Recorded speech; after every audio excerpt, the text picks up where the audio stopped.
And we are live. Welcome to the Dialogues About Death show with your host, Chris Miller. Good morning, everybody. Welcome to the show.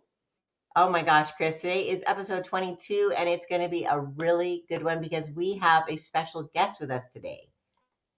Are you excited? Yeah, I'm so excited. I'm so excited. This is kind of our first guest of being episode 22. We're like kind of out branching a little bit. So now we're going to start bringing guests into the show. It's going to be really exciting over the next couple months. Yes, because there's so many wonderful people in the funeral industry that can bring so much goodness to our listeners. And so we thought we'd Yes. start with an amazing grief coach. Her name is Diana Yeah. Camba, and she grew up in the funeral industry and worked for her dad, and she worked for different funeral homes. And she is absolutely lovely. And I'm going to bring her on in a Yes. couple minutes. But what's nice is that Yeah. she realized that she was ready to retire, but she wasn't ready to stop helping people. And so Yeah. Diana has taken on the mantle of a grief coach and helps people not only one on one, but in group settings to help them work through their grief. And one of her specialties is helping people who lose a partner, a spouse specifically. And she's going to be Yeah. talking about that today. So that's going to be really, really great. So I just want to get a few housekeeping things over. Today, we are now in April. I cannot believe it. Easter is Yes. coming up. Chris, do you have any Easter plans? I'm going to be heading over to my sister's house. We're going to just get all the family together, and we're going to have just a nice outdoor barbecue. I don't know if we're going to maybe hunt a few eggs in the backyard. This will be my grandson's first Easter. He's only 8 weeks old, and so he probably won't be hunting many eggs this year. Yeah. But we're have to get him a couple, like a little bunny and a basket to start things off with. I was gonna So. say you need a little bunny for That's him. right. Oh my Yeah, God. I got my little bunny back over here. I've got some of my Easter decorations up around me here just to celebrate the Easter. I love it. Springtime here in Southern California. Today it's going to be close to like 90 degrees. I can't believe the weather here. I know Oh my there's other people with rain and snow and cold. And so But we come don't on want out to California. we don't want them to get angry at us listening to the podcast. We're worldwide now. By the way, that reminds me that we now have the show on all popular podcast channels. So Yeah. if you listen to Apple Podcasts or Spotify or Right. any of the big ones, iHeartRadio, we Yep. are all over the place. So if you want to listen to us on the go, Chris brings so much knowledge and information about death and dying, things that we all have to Yeah. deal with someday. And hopefully we're going to take that ooh out of death as we talk about and put the fun in funeral, right, Chris? That's right. In my shows, they're only anywhere from about 15 to 35 minutes long. So if you had a short commute, just somewhere like going down the road for about a half hour or so, plug me in Dialogues About Death with Chris Miller, and you'll have some entertainment for about a half hour as you're driving down the road. That's awesome. That's awesome. Yeah, Okay, so let's get going, Chris. And housekeeping wise, absolutely. if you guys have any questions or think the show might bless someone, please share it, Yeah, sprinkle it into your community. And again, recommend this as a podcast because I think that will really help some people who just might need a little information that we're providing. yeah, So that's that's awesome. right. And then also, before further ado, we do have another show scheduled in May 23rd. We're going to have another guest, the wonderful. You tell a little bit about your friend Ken. Sure. Ken Cook, he's the owner and operator of Synergy Home Healthcare, and him and his family, they help families in transition when they're needing a loved one is needing help and care at home, and they're going to talk about that, especially if you lose a spouse, how they can kind of come in and take care of those loved ones that might need a little extra care and just a little nurturing through their loss and through them being alone. They'll be there to kind of take care of them. So I'm looking forward to talk to Ken and see what his company does. I love it. That's great. It's always nice to have a little help, a little extra help from our friends. All right. Without Absolutely. further ado, let's bring up Diane Camba. She is absolutely phenomenal. And then I'm going to let you two talk a little bit. And then I'm going to be putting up some questions that have been submitted by the audience that the two of you, I'm sure, can answer. And again, we're going to make this short and sweet. So all of the questions, and as soon as you need another question, I'll put that up for you.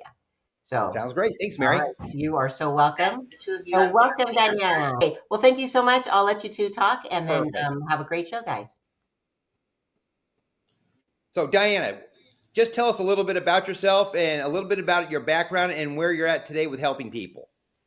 Thanks, Chris.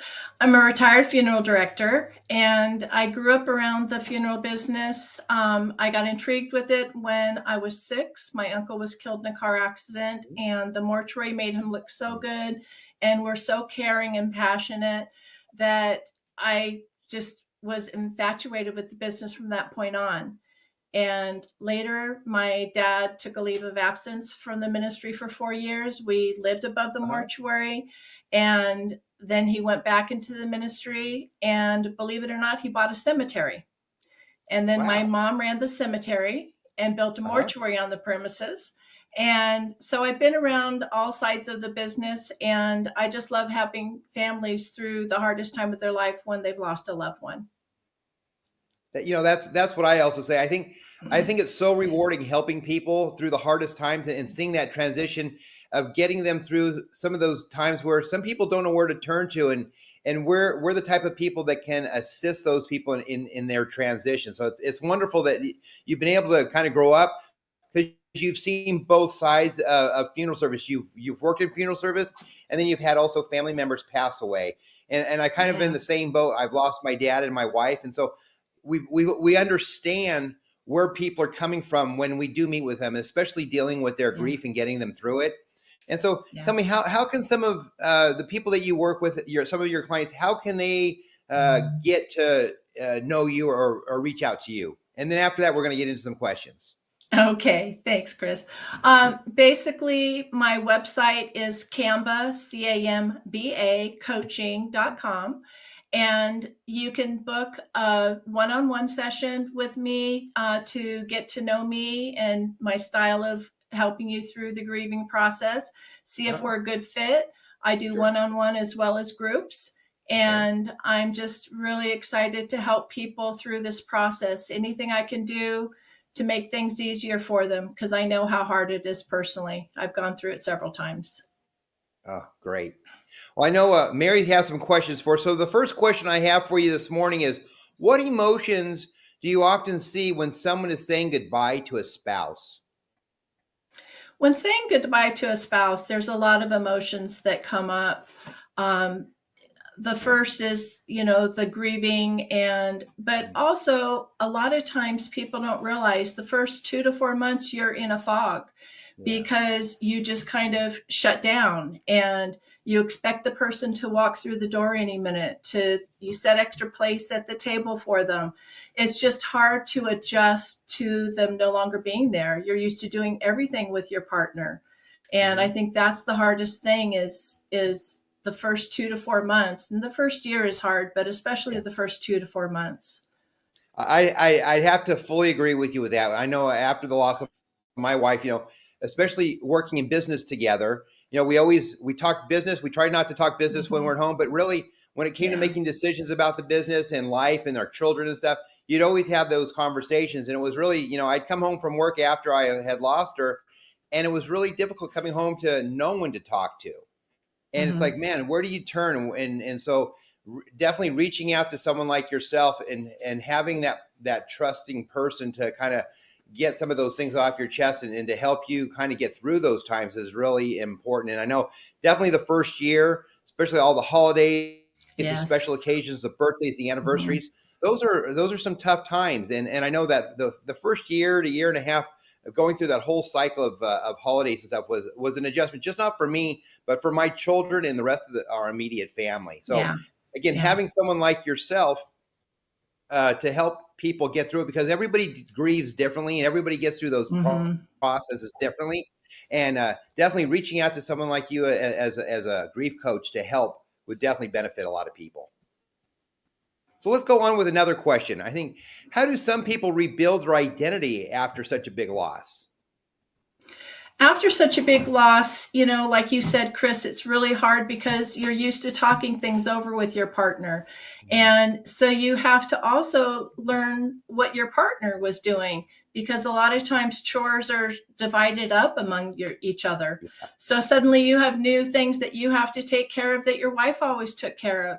And so I try to help guide people through that process and let them know it is okay.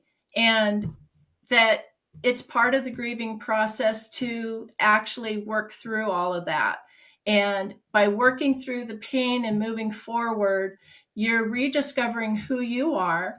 And you can also rediscover things that you enjoyed in the past that maybe you haven't done for a long time, and different ways to honor your loved one. And again, referring back to my wife, we each had our own duties at the funeral home, and she was like the bookkeeper, the administrator, and I was always working with all the families and helping them through scheduling funerals and things like that. And when I lost her, I lost that part of the business of doing all the bookkeeping. Yeah. So that's where I had to change. I had to take over her role and bring in people to help the families. And so then I became the administrator of my businesses, and I had to kind of pick up those steps. And again, even with the house chores, we were such a good team together. We had each of our duties to do to make our household work right. And me I was just blessed that my children were grown enough and in college that I didn't have to continue to raise children, because if I had to raise children during that time, that would have made it just an additional layer of complexity. It is. But I have some great kids, but picking up the slack around the house and doing some of the chores, I had to do that too. But it memorializes her, the things I do around my house today. Certain things I do, I still do certain things the way she used to do things, just because I really like the way she did them. Yeah, and that's a great way to memorialize them and honor them. It really is. Let's see, we got another question here. Let's see, how do you guide people through the guilt of moving forward? Well, I think it's real important to realize that guilt is part of the grieving process. And I try to help people see what it is that they can do to still honor their loved one. And by learning that, they're able to learn that they shouldn't feel guilty about the loss. They shouldn't feel guilty that their partner's gone and they're moving forward, because their partner would want them to move forward. And they're moving forward and keeping their loved one in their heart and honoring them, like you said, in different ways, doing things the way that she had done. And you also can do things like volunteer. I know you volunteer at the pantry where your wife had volunteered. And different things like that to honor them. And then you start feeling joy in your heart again and feel like this is good. I still have my wife with me. I still have my partner with me, and I'm moving forward, but carrying them with me. And that's important. I fully agree. I think that's important. And I do. Some of those traditions that she had, like the pantry at the church, I continue to help them throughout the year. And that's just it's just a special something that really I keep to my heart is helping others. And that's what she was just a proponent of, is just always giving back. Yeah. Let's see here. I don't know if we might have another question here. What's the best way for people to support someone without rushing them through their process of grief? The main thing is to realize that everyone grieves differently, because everyone had a different type of relationship with the person. When it's your spouse, it's a lot harder, because you have that partner, that loved one, you became as one, and half of you is now gone. So the main thing is to be there to listen to them and give them space to talk. And it is good to still talk about the person. Some people are afraid to mention them. They're afraid they're going to make the spouse sad. But you need to work through the memories and work through the fact that I'm learning new things to do. I'm moving and carrying on her duties as well as mine. And just give them that space, make sure and invite them to social events, but also respect their wishes to have some privacy if they need it. So that's the biggest way I have found. That's great. And one thing I'd have to say from my perspective is dealing with this every day, being in the funeral business. I didn't know how to deal with death, because I was so desensitized to loss of dealing and helping people every day, that I almost didn't know how to deal with my own grief with the loss of my dad and wife. And I was really talking to my mom about this the other day, that actually starting this podcast, Dialogues About Death, and really talking about my own losses and my own struggles over the last actually 19 years. My dad died in 2006, and then my wife in 2017. Me talking about this and sharing my experiences with other people, I think has actually really helped me with my grief and Yes. really sharing my experiences. Not to say that my experiences were unique. My dad was in a boating accident and he died suddenly in tragedy, in a sudden accident. And then my wife had a long-term illness. So I've really dealt with both types of death that people can deal with, where you lose somebody suddenly and when you have a long-term illness. And so I really have a great perspective when people are coming in out of the funeral home and we're serving families now. I have that empathy towards people saying, hey, I know what you're going through because I've had that experience. And Well, so, and especially, yeah, especially no, when go you right ahead. especially when you go through a long-term illness and you're used to taking care of them and suddenly they're not Yeah. there to take care of. It's like, wait a minute, what do I do with myself? You know, the long-term illness is even harder, and the grief starts along with the illness. I was just telling some of that the other day too. I said, I think it's almost easier to have a sudden death, unexpected, because you don't prepare for it, even though the grief is there. It's not that seeing that person suffer and go through those pain and heartaches with a long drawn out illness. I think it's harder on the spouse and on the family. It is. And so it's just I understand what you're saying. I feel it. I feel it. Yeah. All right, let's see here. I don't know how many more questions we have left here, but here's the next question. Is it okay to move on or celebrate things without your spouse? Definitely. It's important to still celebrate, and you can still incorporate your spouse into those celebrations. Okay. I know a lot of people, like at Thanksgiving and Christmas, they'll set a special plate at the table for their loved one with their picture. And when they go around the table, they share what favorite memories they have of the person and how they would just love the celebration that you're having. And life does move forward, and it's important to let your family know it's okay to celebrate and still have joy in your heart because your loved one is still with you. Good. Well, Diane, I want to thank you. I know we're coming to a close to the end of my show here today, so I want to just thank you for coming out. We've got your name, Dinah Camba. She's a grief coach. She's located in the Inland Empire area of Temecula area. You can give her a call at 951-584-0455, and you can set up an appointment with her one-on-one, or you could ask her about when she has maybe a group meeting. And you can, if you're a person that has just recently lost someone, or even if you have lost someone maybe 2 or 3 years ago and you're still kind of struggling on where to find yourself, it's never too late to find help. And I'm so happy to have Diana here today and to talk about grief and moving on from the loss of your partner. It's so important that you take that time. Thank you, Chris, for having me. I appreciate it. You're very welcome, and thank you for being part of our show. I as my first guest of Dialogues About Death, I want to just thank you for being a part of the show here and giving your perspective on the moving on and with the loss of your loved one and the loss of your partner.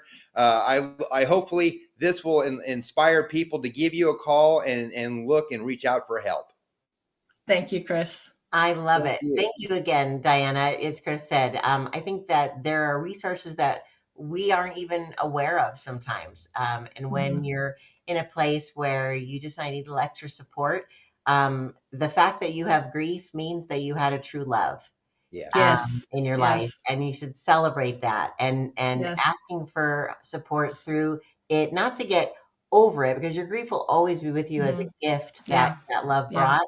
But help you deal with it. I mean, I think let's finish up the show with telling us a little bit more, because the program that you specialize in is called, where did I have the title here? How to Rediscover Yourself. What does really rediscovering yourself mean, Diana? Basically, you have to suddenly take on the chores of the other person and how to move forward with keeping them in your heart, because they are still a big part of you. The fact that you had that marriage or that partnership and you learned so much from them, you carried them forward with you. And so I just try to help people realize you can move forward, you can celebrate, you can have joy in your heart, and your loved one's still with you, and different ways to incorporate their love and honor that you had into your new life. Oh, that's great. I love that. I love that. Well, thank Yeah. you for everything you do in the community, Diana. And we want to thank everyone for listening to the show today. It's just so Yeah. interesting, such on a personal level from both of you. So I appreciate that. And I would like to encourage everyone to mark their calendars for May 23rd coming up. Before you know it, it'll be here. And we have Ken Cook coming on to share more about how to continue taking care of your loved one in their home where they're safe and home and happy. And he's going to give us some great strategies on how to do that. So Yeah. I'm looking That's forward great. to that as well. So again, everyone, thank you again for this wonderful show. And until next time, again, thank you, Chris, Thank you. for Thank you, sharing Mary. the love. And we'll see you guys next time. Until then, have a fabulous day. God bless. Take Have care. a great day, everybody. Happy Easter. And happy Easter. Happy Oh, Easter. by the way, we didn't even we talk about Easter, but it's all about new beginnings. And that's what your program does, It is. help people with new beginnings. So Yes. what a Yeah. perfect That's right. bring that up. Yeah. So, okay. It's the perfect time to reach out to people during the springtime. It's, like you said, new beginnings. So if you're needing help, if you're struggling right now with a loss or a grief, even if it's just not the loss of a loved one, but maybe the loss through a divorce or a loss of a job, and you're really struggling, those are other types of griefs and difficult things. Reach out to Diana, reach out to anybody just to talk about it. It's so important to get that off your chest and be heard. I love that. Yeah. Perfect way to wrap up the show. Thank you, Chris. And again, if you have any questions or comments, if you watch this in the replay, we always circle back to the comments and answer questions. So please feel free to ask questions as well. So until then, again, happy Easter, everyone. God bless, and we'll see you on May 23rd. Bye-bye. Thank you.